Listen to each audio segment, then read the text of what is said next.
Senator Manno, 3 minutes. Look, I'm Jewish.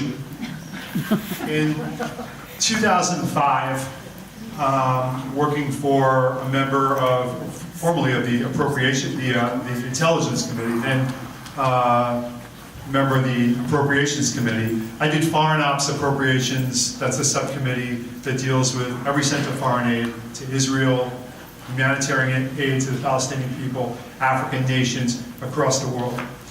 And it was in that capacity that I traveled with a group of senior congressional staff to Israel during what was called disengagement from Gaza and the West Bank. And we pulled up to one of the settlements, and in a big tour bus, and the bus driver said, well, that's a settlement, now let's go to the next stop. And I said, we want to go in, I want to see what's going on.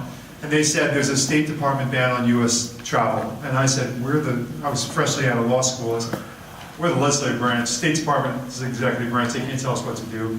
45 minutes later on the phone with the Attorney General of the United States, opened the gates.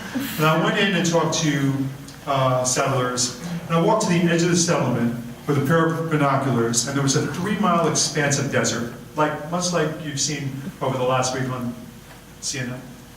And across was a convoy, military convoy, Palestinian convoy, military convoy, looking back at me with binoculars.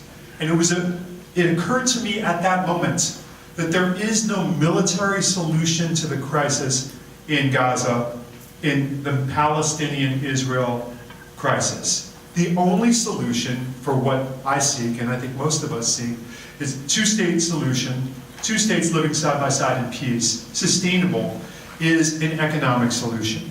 And that's because mothers in West Baltimore or in the West Bank, anywhere in the world, want the same thing for their children. Electricity, health care, running water, education, and a way out. And if they're not able to have that on both sides of the border in Israel, people are willing to do some pretty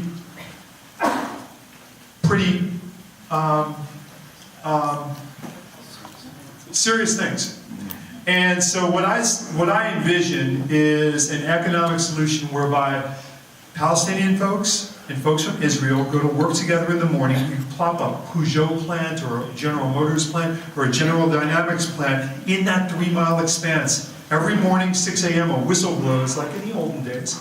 People go to work together, they have lunch together, they go home at night to their families. That's the basis for peace and security in every society since the beginning, right? Shared economic security. And I believe that I'm ideally situated as somebody who's had that experience to work towards that. Thank you.